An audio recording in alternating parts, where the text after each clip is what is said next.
Now, this holiday season, I'll be giving thanks to our good friends at Manscaped. Everyone loves a bit of turkey and stuffing at Christmas, myself included, but you'll look like an absolute dessert with Manscaped's Performance Package 4.0. The leaders in the below the belt grooming topic have blessed you with some excellent Thanksgiving dinner. Imagine talking about this over the table. What a treat. I think it's time to give thanks to the Manscaped Performance Package 4.0, and it's got so much in it, I'm going to have to get my phone up to read everything out. So you've got the Lawnmower 4.0 trimmer, the Weed Whacker ear and nose hair trimmer, Crop Preserver ball deodorant. I never knew I needed that, but apparently I do. Crop Revival toner, Performance boxer briefs, and a travel bag. A travel bag as well. What a bargain. Not to mention the 4,000K Spotlight LED, lights it up like a Christmas tree, and it's waterproof, so feel free to use it in the shower. Then there's the Weed Whacker with a 9,000 RPM motor for all the hairs up your nose and all the hairs in your ears, all right? This is a problem for me in particular, all right? And the amount of times I've had to pull hairs out of my nose, it kills. This is a much better solution, I think. It won't make me cry like I usually do. So get 20% off with free shipping with the code LASTLAP at manscaped.com. That's 20% off and free shipping. LASTLAP, manscaped.com. Be thankful this holiday season for the best gift from Manscaped. Your balls will thank you. Now back to the podcast. All right, you lot, don't forget to give us a follow on Apple Podcasts or Spotify. And while you're at it, give us a 5-star rating. Trust me, it really does help us out. We will always be talking about 2021 because it was such an incredible season, such an insane season for so many reasons. Max has said he won't talk to Sky, and Red Bull said they won't talk to Sky, blah, blah, blah. Like, where does that sit with... Because we're fans at the end of the day, right? We've got a platform because people choose to watch and listen to our opinions, but we're just fans, right? It's like anyone else. Like, when someone who's representing a company like Sky says certain things, there is a different standard they're held to, and that's fair enough. And there's a degree with us as well. We've got a platform here. Things we say are held to a different standard than a regular fan in a pub. So how do we feel about Max kind of boycotting? Because I do see it from both sides for sure. But I don't know. What do you boys think? Like, you know what? The problem is, like, I get it from the Red Bull perspective of because Ted basically said Lewis Hamilton was robbed. Those were like the words, right? Yeah. He didn't say he felt he was robbed. Because I think if there's a very big difference here, I think if he says, yeah, Lewis Hamilton obviously having felt that he was robbed last season, then it's like, okay, I'm just pushing the words onto someone else then. I'm not actually saying them, do you know what I mean? Yeah, you're just facilitating that conversation. Yeah, you're facilitating that conversation. Putting yourself into it. Yeah, because that's the problem. Like, when you're on TV, especially like as a journalist or as like a presenter or something, you kind of have to have some level of impartiality, right? You can't just go... Yeah, well, Lewis was robbed. The game is the game. Even if, like, by the rule book, he was, when you look at we're not going to get into it, but the lap car situation, whatever, Even if you think that, you can't really say it on Sky, because... Well, especially as Sky is the kind of international broadcast as well. Yeah, it's just not a good idea, really. I agree with you, I 100% agree with you, but also, is it not like, well, why can't Ted's notebook, why can't he show a little bit of, like, his...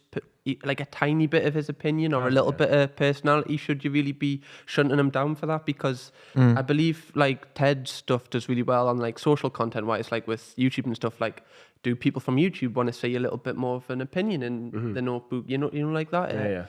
Whatever. But I do agree with you. But that's why it's tough. So I get it from both sides. Because you're right in terms of like that is the part of the Sky broadcast where it's a bit more like. It's a little bit less formal. Yeah. And he can kind of just like, just chat a bit of shit whilst he's walking down the paddock. Do you know what I mean? Yeah. And it's like, that is kind of the vibe of that show. So yeah, it is a little bit difficult. What do you think about it, JB? I think it's just one of those things, isn't it? Like, he obviously has to have a voice, and we do want to hear his opinion. And obviously, like, he's there for a reason, right? He's working for Sky for a reason. But I suppose it's different when you're getting belters from people online compared to one of the drivers actually saying, no, like, I'm not going to talk to you anymore. And I feel like probably because of how Sky works, and they probably want some interviews with Max Verstappen, considering he's just won a championship and just won a race, he's probably going to have to apologise, I imagine, Ted, in some way or another. But I feel like it's just one of those things. He said his opinion. He said what he wanted to say. Max Verstappen has obviously taken it fairly badly. And I think that's the one thing with Max Verstappen.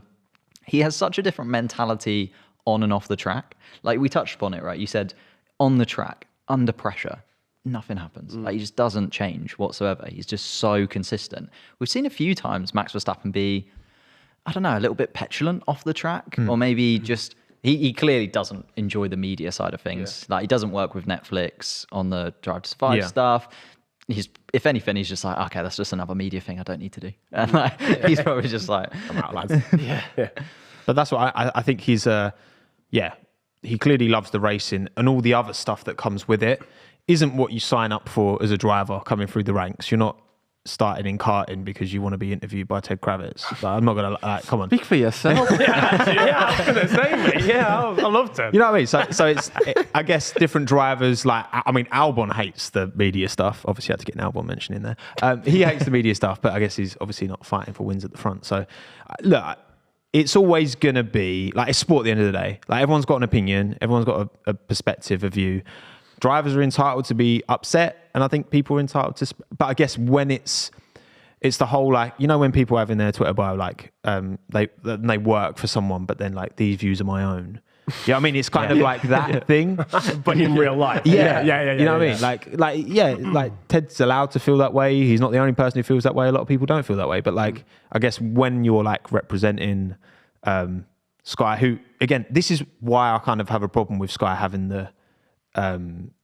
they're kind of mainly responsible for kind of the world feed, in terms of that is the feed that, you know, most people. Yeah, most kind of, because I think there should be like a UK feed and then a separate kind of world feed that has more, you know, not just, because ultimately most of the commentators on Sky are British, and it's coming out of the UK as well. So I think that the whole British bias thing, like, no wonder, because probably they are a bit, but also, like, you know, no one was having a go at Ziggo last year, who were the Dutch kind of.